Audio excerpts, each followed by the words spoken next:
Everyone says that automation is the fastest way to grow, but is it possible to overdo it? Automation might feel like a magic wand where with the right setup you can reach thousands of people overnight while never taking your hand off of your freshly brewed oat milk latte. I'm here to tell you that there's a little bit of a kicker. The downside is that sometimes the same system that scales your growth can also tank your trust just as fast. Today, we're heading into the dark side of SaaS marketing automations where great intentions go to die and your brand reputation takes a hit before you even realize it. Hey, my name is Morgan Von Druitt, and I've spent the last 10 years running the full gambit from seed round startup all the way to international enterprise giants, where my marketing campaigns have been cumulatively responsible for upwards of $1.3 billion in revenue. I have meandered my way through that corporate jungle so you don't have to, which is exactly why I'm bringing all of those lessons to you here on YouTube. I've worked with enough SaaS founders to know that automation is like a fire. It can cook you dinner, but it can also burn your house down the moment you look away. The biggest danger is not that your automation doesn't work, it's that it works exactly how you set it up, without the human common sense to say, maybe I shouldn't be sending this email at 3 a.m. The biggest problem with automation, funny enough, is the human element. Done right, and you will connect with thousands more prospects than ever before. But done wrong, and you will erode trust faster than ever. I can put it plainly. Beneath the veneer of automation's efficiency lies a less discussed reality. It can quietly erode the very trust that it was supposed to build by removing the human element from it. It's especially true if you're using boilerplate text, templates, or just blasting the same email with the only change being what's in between the first name brackets at the top. Let's make this real here, okay? Imagine that you're Jane from accounting or whoever, and you're going to be signing up for a free trial. You're excited about the new product and what it can do for your workflow. You've already spent the last half an hour obsessing over their product pages, and you don't know where this product has been for the last few years. You're so thankful that AI is finally bringing it to the surface, or like there's a new use case. Within 24 hours, she gets a barrage of emails because there was no sequencing set up correctly. She gets a welcome to the family email, a your trial ends soon email, a special upgraded discount if you upgrade now email, a second upgrade now for a discount email because it overlapped with the first one and the system didn't really understand, like, hey, maybe I shouldn't send these 45 minutes apart. Then she has a chatbot asking her if she's enjoying the product, but she's only had access to it for 12 hours. And then, of course, she gets an invite to a sales call of somebody, again, trying to upgrade her.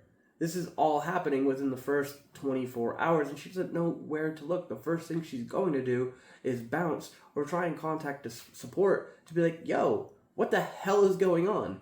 By lunch, she feels less like a valued customer and is no longer excited about your product because she feels trapped in a marketing pressure cooker. Yet all of this could have been avoided by just setting each of these email sends on a timer so that they only go off every other day or based on a certain action within the trial. The point here is that automation can absolutely increase outreach, but over-automation doesn't feel like personalization. It just feels like surveillance, and if you're not adding that personalized touch to it, then people are going to catch up on that real quickly. Nobody wants to feel watched, even if it's helpful. Let's ask, what are some of the most common mistakes that startups commit when they start using marketing automation?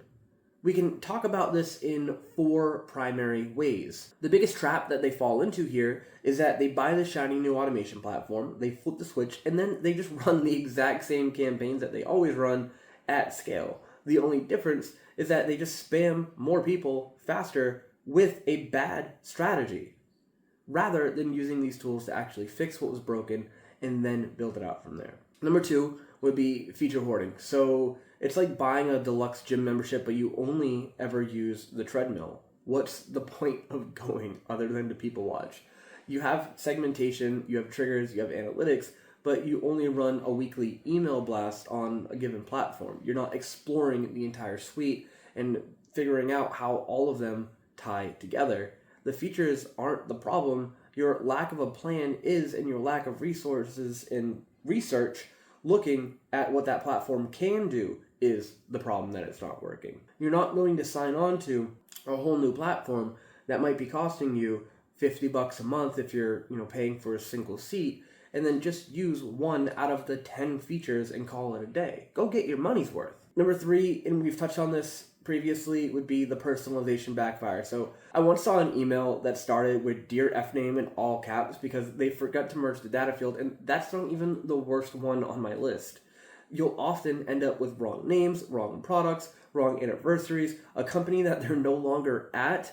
Oftentimes when I was running LinkedIn automation at first, there was a big cold email boom. I was trying to use leadsin.io, and what I ended up running into was so many people that were just like, "Oh, hi, Morgan, I'm not at that company anymore. I'm not the decision maker. I haven't been there for 4 or 5 months. I'm actually between jobs right now. It's a really hard time for me." And it's like, "Oh, okay.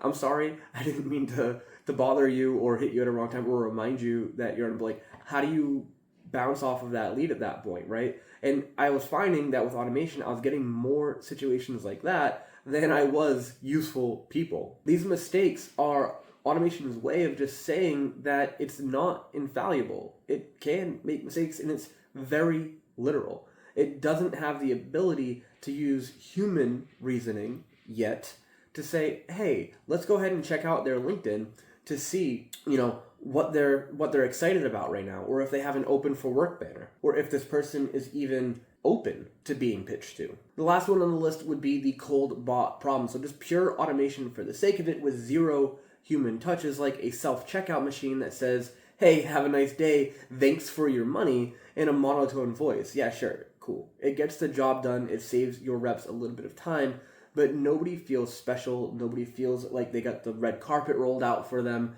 and nobody feels connected with your brand. If you're doing that, and yeah, you have a perfectly optimized, no-touch funnel, it's a chef's kiss, you love it, those customers are going to feel that disconnection from any human element. They're just going to go to another company that does it as well as soon as there's a better deal or more features. So what are you doing?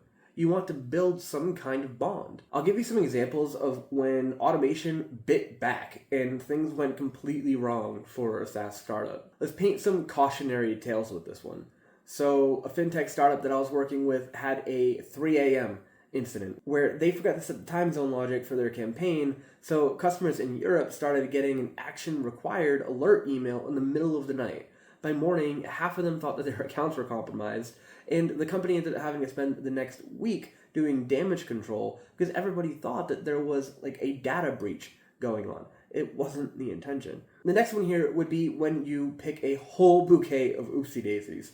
Imagine that you're a SaaS platform that wants to have an incredibly high customer success rating, and you end up wanting to celebrate all of your user milestones. That sounds like a great idea in theory, but when automation glitches and you start congratulating people for their 1-year anniversary a week after their sign up, then instead of delight, you create confusion, and it's like, oh, they're actually not paying attention to us to begin with. Another big trap, especially in email automation, is the unsubscribe avalanche.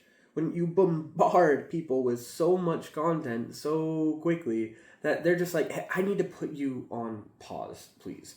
And the easiest way to do that is to put them on unsubscribe. More often than not, they're not coming back. Yeah, sure, you might get the random stray here and there, but in most cases, they're gone. You already lost their trust. This happened to one of the founders in my network who was bragging to me about having 17 automated touch points through the early first 90 days customer journey, but they ended up seeing their unsubscribe button hit rate go up by 42% in the first 2 months. People just really didn't want to be hearing from you every day or every other day. This is especially true if the emails sound like they came out of a robot and not like a human. One thing that I've seen firsthand that experienced founders get right that a lot of newer companies get tripped up on is that they don't worship automation. They choreograph it. They see it as a tool in an addition to the work that they're already doing, not a replacement for it. One of the best pieces of advice that I've ever heard from an experienced founder was that if you wouldn't send it to a single VIP hand-delivered, then why would you send it to thousands of customers through automation? You need to just take a moment to think about that. Would you send 10 follow-up messages to a VIP in 1 week and absolutely flood their inbox? Probably not.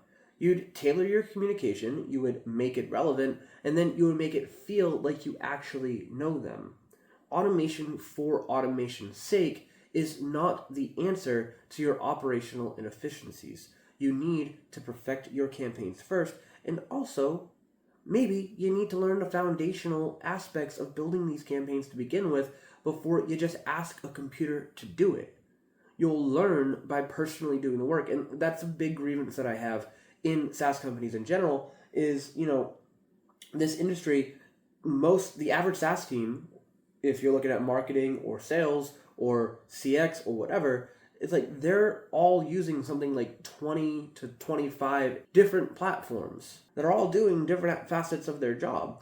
An entire SaaS company that's making like $5 to $10 million a year, they have well over 200 other SaaS platforms that they're using, apps that they're using, other companies that they're working with across the whole organization. It's absolutely just bogging them down when most of this shit can just be done through a spreadsheet. So when these systems go down or there's a security breach, nobody on the team suddenly knows how to create a marketing dashboard or make graphs in Excel or track a manual CRM, again, in Excel. Like, nobody remembers how to do any of this stuff when you just constantly automate everything to oblivion. Avoid that. If I had to give you the blueprint to help your automation avoid going rogue, this is what it would look like. And I could break it down into 4 pieces. You want to start with strategy, not just software. So you want to define what automation is going to do for you. Is it nurturing cold leads? Is it onboarding trial users? Are you re-engaging churn risks? Without that kind of clarity, you're just setting traps for yourself. You want to automate the customer journey. You want to map every single touch point. And then you want to ask, is this message adding value or is it adding noise? Is it just taking up space in their inbox?